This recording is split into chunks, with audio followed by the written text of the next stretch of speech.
আব্বাস বিয়াই পোলারে এইভাবে বিক্রি করে দিব সেটা আমি চিন্তাও করি নাই। স্রেফ ভোটের জন্যই উনি এই কাজটা করতে চাইতেছে। তো নিগার কেন? রসুলপুরে আর কোনো আনমেরিড মাইয়া নাই? তুমি বুঝতে পারতেছো না কেন রুহি?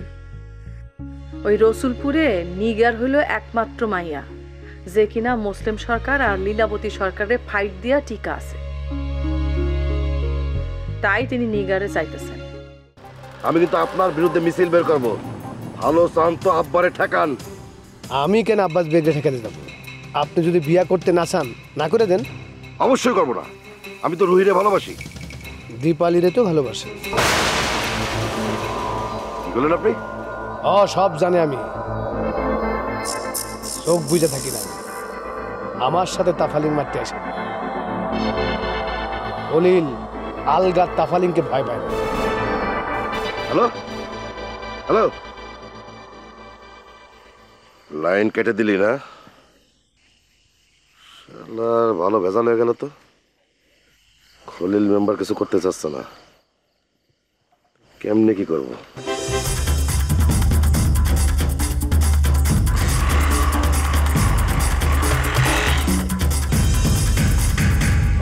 সরি, এটা বাজে লোক ফোন দিছিল।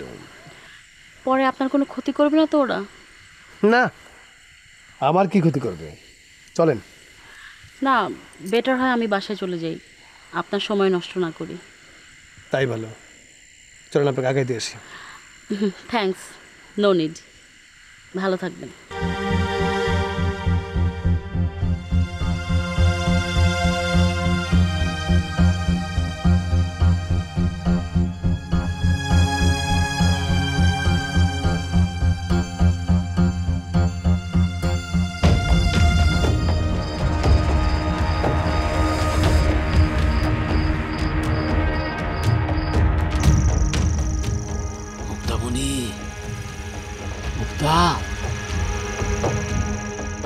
আমার মুক্তা, মুক্তামণি, এই ঘরে কি শুই নাই? তাহলে কি রুহির লগে ঘুমাইছে?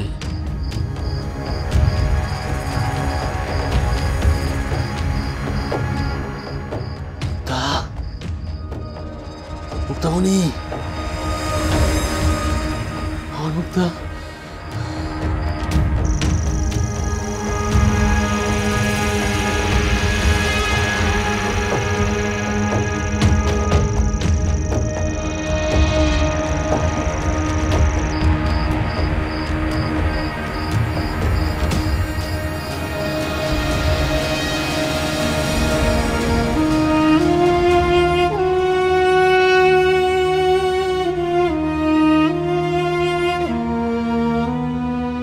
মুক্তামণি,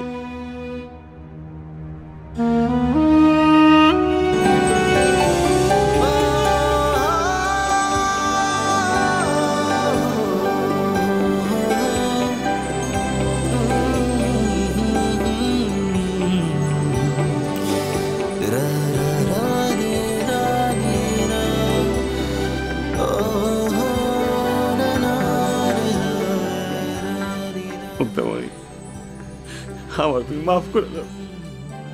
আমি তোমার নিতে আসছি, দরকার হলে আমি তোমার পায়ে ধরো, আমার তুমি মাফ করে দাও। মানুষের বাড়িতে আসে আশ্রয় নিছি, এখানে এরকম করিও না। না, ছাড়ো না, যতক্ষণ না তুমি রাজি হইছো আমি তোমার ছাড়ো না। তুমি আমার লগে চলো। এরকম করিও না, ছাড়ো। চলো।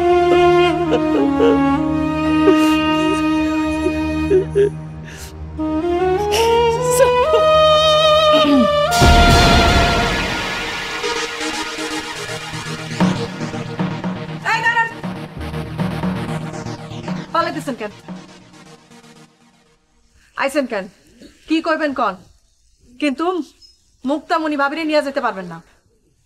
না নিয়ে গেলে কেমনে চলবো? কেমনে চলবো মানে? আপনার ইফতার আর সেহরির দায়িত্ব আমি নিছি না? ইফতার আপনি আমার ক্যাম্পে এসে করবেন, আর সেহরি টাইমে এসে খাবার নিয়ে যাবেন। এইভাবে কি চলে কন? ওই দিন বউ মরলে কি করতেন? যেইভাবে গলা টিপা ধরছিলেন, এর লেগে তো আমি মুক্তামণির কাছে মাপ চাইছি। মাপ চাইলে কি মাপ হয়ে যায়?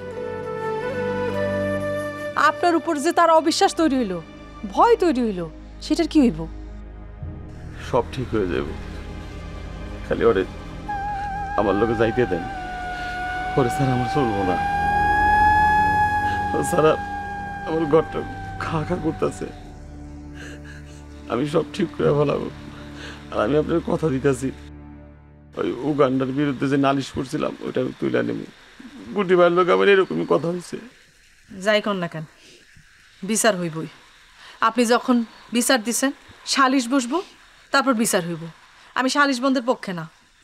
আর আগে আপনি নিজেরে সংশোধন করেন, তারপর বউরে ফিরা পাইবেন। আমার বউরে আটকে রাখেন না দিবা। আইনে গোলাম আটকে যাবেন। আইনের কথা যখন কইলেন, তখন যান, দেখেন আইনের মাধ্যমে কিছু করতে পারেন কিনা। আরে যাইতে দাও দিবা। চুপ থাকেন। ফোয়ারা আপনারা এই বাড়িতে রাইখা গেছে। ফোয়ারা আইসা আপনারা নিয়ে যাব। ফোয়ারা ছাড়া কারো হাতে আমি আপনারা তুলা দিব না। এইটা আপনি কেমন কথা কইতাছেন? মানে ফোয়ারার হাতে তুলে দিবেন আর আমার হাতে তুলে দিবেন না? আমি তোর স্বামী, ওর উপরে সবচেয়ে বেশি অধিকার তো আমার। ফোয়ারা তোর কেউ না। আইন দেখাইছেন না, যান আইনের আশ্রয় নেন, যান। এরকম আচরণ করতেছেন আপনি। সামনের ইলেকশনে কিন্তু মন্ডলকে ভোট পাইবেন না আপনি। ভয় দেখায় কোনো লাভ নাই। আমি জীবনের সব পরিণতি মাইনা নেওয়ার লাগা সবসময় প্রস্তুত থাকি। যান।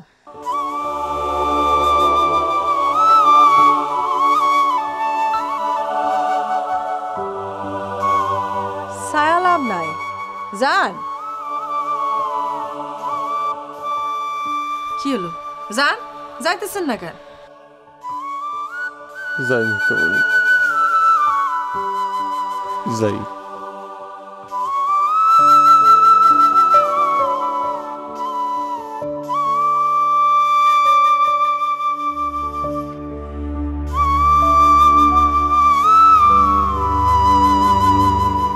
দুঃখ যদি বিক্রি হইতো ওজন মাপা দরে, একটা জীবন কেটে যেত দুঃখ বিক্রি করে আমার। এই বেকাই হন, আচ্ছা আমার একটা কথা কত, আব্বাস চেয়ারম্যান হঠাৎ করে এত উতল হয়ে গেছে কেন রসুলপুরে নিগারের লগে উগান্ডার বিয়া দেওয়ার লেগা? উত্তরটা তো তোর কথার মধ্যেই আছে। কিরকম? রসুলপুরে উগান্ডার ভোটের লিগা, মানে নিগারে যদি বিয়া করে তাহলে উগান্ডা হইব রসুলপুরের জামাই। তখন উগান্ডা যখন ইলেকশনে খারাইব, জামাইরে তো সবাই ভোটটা দিবই। ওরে বুঝতে পারছি, তোর মাথায় তো অনেক বুদ্ধি রে। আরে এই হিসাবটা না শালা আমার মাথায় কোনোভাবে ঢুকলোই না। কইছিলাম না কোমরের গোজা ওই মালটা ফালায় দে। কোমরে গোজা মাল থাকলে সূক্ষ্ম যে বুদ্ধি সেটাও নষ্ট হয়ে যেতে থাকে। আরে কি যে কস না, অস্ত্র যদি ফালাই দি তাহলে তো আমারে ফালাই দিব রে বাকা। দেখ মর এই জীবনে তো আর দিবারে পাবি না, উদাহ দিবা ইচ্ছা থেকে লাভ কি? বাকা তুইও আমার লগে ফাইজলামি করতেছিস না? হ্যাঁ করতেছি। আমি কি চাই জানো? পৃথিবীর সকল মানুষ সমস্ত অস্ত্র ফালায় দিয়া হাতে একটা করে গোলাপ তুলে নেয়। এই কথাগুলা কইতো ভালো লাগে, শুনতেও ভালো লাগে, কিন্তু বাস্তবে কোনোভাবে এটা সম্ভব না। চার্লি চ্যাপলিনের নাম শুনছিস কখনো? হ্যাঁ, তুই তো আমার একবার কইছিলে মনে হয়। হ্যার কথা আমি মেলা মানুষের কই, মানে হয়েছে কি নতুন নতুন বুদ্ধিজীবী হয়েছি তো, কোনো ভালো কথা শুনলে মানুষের জানাইতে আমার খুব ইচ্ছা করে। চার্লি চ্যাপলিন একবার কইছে যে ভালো কিছু করার জন্য ক্ষমতার দরকার নেই, ভালো কিছু করার জন্য ভালোবাসাটাই যথেষ্ট। আর ক্ষমতা দরকার হয় অপরাধ করার লিগে।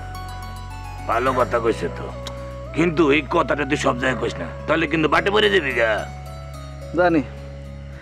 আচ্ছা এখন আমি যাই রে। এখনই যাবি? হ আর কত, রাত তো মেলা হইল।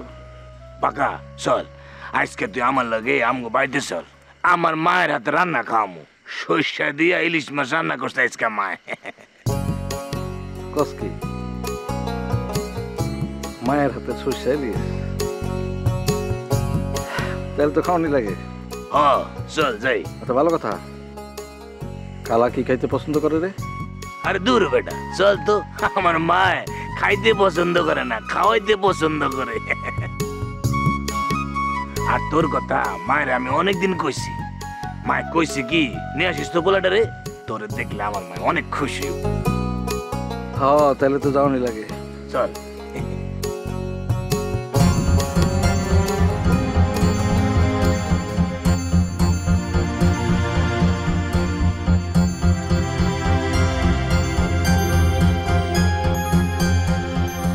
কুদ্দুস,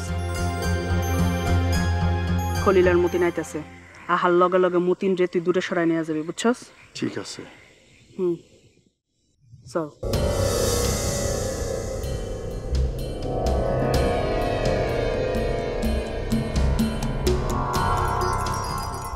মতিন, তুই কুদ্দুসের লগে একটু ওদিকে যা, আমার খলিলের সাথে কিছু কথা আছে।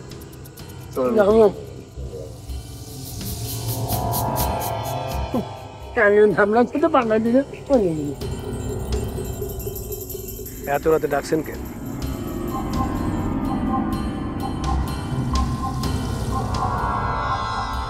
মুসলিম সরকার ঘরে নাই, তাই তোমারে ডাকছি। তো এখানে কেন? ঘরে ডাকতেন। যাইবা নাকি ঘরে? আকামের কথা বাদ দিয়ে কামের কথা কোন ডাকছেন কেন? আকামের কথা আমি কইছি নাকি তুমি কইলা? এত রাইতে তুমি আমার ঘরে যাইতে চাইতেছো? শুরু তো করছেন আপনি, কইছেন যে মুসলিম সরকার বাড়িতে নাই, তাই আমার ডাকছেন। যেটা সত্য আমি তো সেটাই কইছি। সরকার যদি বাড়িতে থাকতো তাহলে কি এইখানে এই সময়ে তোমার লগে আমি কথা কইতে পারি? তোমার লগে কিন্তু কথা কইতে দিত না। যেটা সত্য আমি সেটাই কইছি, কিন্তু তুমি কি করছো, মানেটা অন্যরকম মিনিংটা করছো। যাই হোক, লীলাবতী সরকার কিন্তু সস্তা কোনো মাইয়া না খলি। আপনি অত দামিও না। কি কইলা তুমি আমারে? হ্যাঁ, নিগারের চাইতে আপনার দাম অনেক কম। মেজাজটা খারাপ করে দিও না খলি, মনটা আমার ভালো আছে, ভালো থাকতে দাও। ঠিক আছে, এখন কোন ডাকছেন কেন? একটা কথা কানে এসে, তার জন্যই তোমারে ডাকছি। আব্বাস চেয়ারম্যান নাকি তার পোলার বউ করতে চাইতেছে নিগার রে, সত্য নাকি? কথাটা আপনারা কে কইছে? বাঁকা কইছে। হ্যাঁ আমিও শুনছি। আব্বাস চেয়ারম্যান নিগারের মতো একজন বিবাহিত মাইয়ারে কেন পোলার বউ করতে চাইতেছে বুঝতে পারছো? সবচেয়ে বড় কথা হয়েছে সে রসুলপুরের সাথে আত্মীয়তা করতে চাইতেছে। এসব কথা বাদ দিয়া এসআই রাশেদ কেন আপনার কাছে আসলো সেটা বলেন। সরকারের খোঁজ খবর নিতে আসছিল। নিজের জামাইরে সরাই দিয়ে ভুল করছে, বল এখন চলে গেছে আব্বাস বেগের কোর্টে। কথাটা ভুল কইলাম, আমি সরাই নাই, সরকার নিজে গেছে। যাই হোক, মাইনাসে পড়ছে। নিজেরে বাঁচানোর লাগিয়া আব্বাস বেগ এই সুযোগটা কাজে লাগাইব। লাগা কিছুই করতে পারবো না, কারণ সরকার আমারে সবই কইছে। তাইলে আপনার সরকার সাহেব পালাইছে কেন? সে তো পালায় নাই, আমার আব্বা তারে ডাকছে, অনেকদিন হয়েছে দেখা করতে যায় নাই, তাই দেখা করতে গেছে। এই গল্প খাওয়াইতে পারবেন পাবলিককে? দিন ফুরায় গেছে মুসলিম সরকার। এই রসুলপুরে যাদের জায়গা দখল করছিল মুসলিম সরকার, তারা সবাই একজোট হয়েছে, তারা তাদের জমি ফেরত চায়। ঠিক কইছি না? এই সব আর কেউ না, তুমি আর বোরহান এটা করতেছো। এবার বুঝছেন তো আগামীতে রসুলপুর কার নিয়ন্ত্রণে থাকবে? তুমি আমার লীলাবতী সরকারে কোনোদিনই নিয়ন্ত্রণে নিতে পারবা না খলিল। অর্ধেক তো আসাই পড়ছেন, আবার এখন কইতাছেন পারবা না। কি কইলা? আমার মনে হইতেছে আপনার কথা শেষ, আর কোনো কথা নেই। ঠিক আছে, তুমি যাও। সামান্য এইটুকু কথা বলার জন্য ফোন করলেই পারতেন, ডাকার দরকার ছিল না। ভুল হয়েছে, সরি। হইল এবার? না না ঠিক আছে। মাঝ রাইতে মায়া মানুষের সাথে দেখা করার একটা আনন্দ আছে, সেই আনন্দটা অবশ্য আপনি আমার দিচ্ছেন। এই কথাবার্তা একটু বুঝ করে কয়ে খলিল, মুখে যা আসে তাই কিন্তু কয়ে দিও না। কথা বুঝ করে কইতেছেন না? এত রাইতে একটা পুরুষ মানুষের ডাইকে নিয়ে আসছেন বাইরে কথা বলার জন্য, এবার আপনার ভালো কইব? কইব না।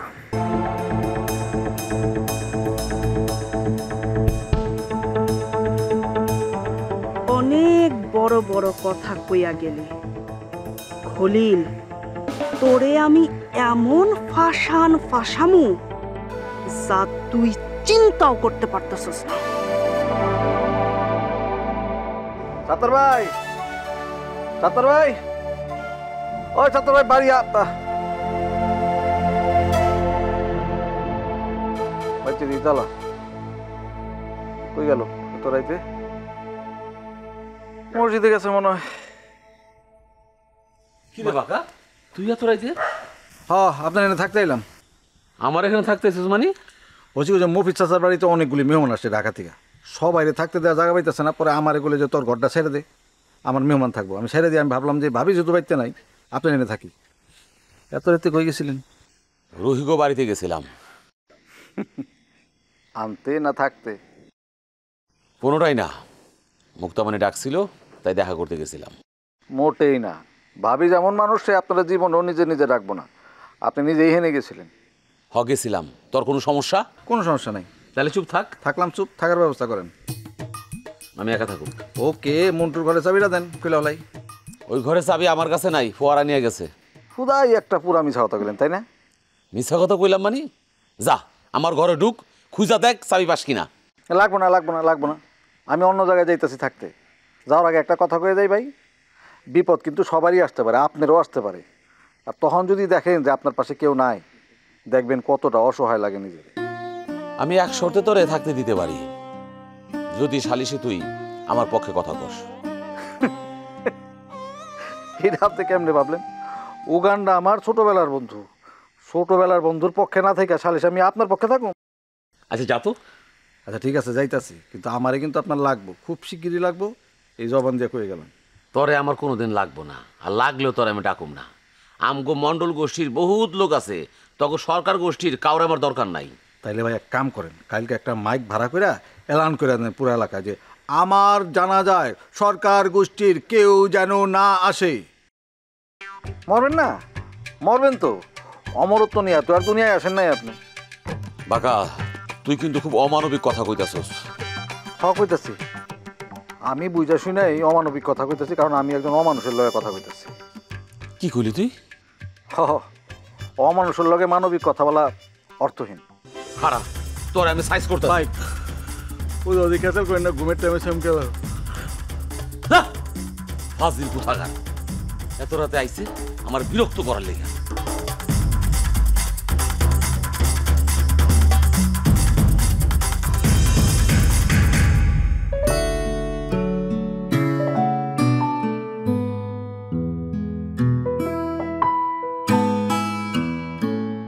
তুমি মনে শুনছো আজকে সালিশ?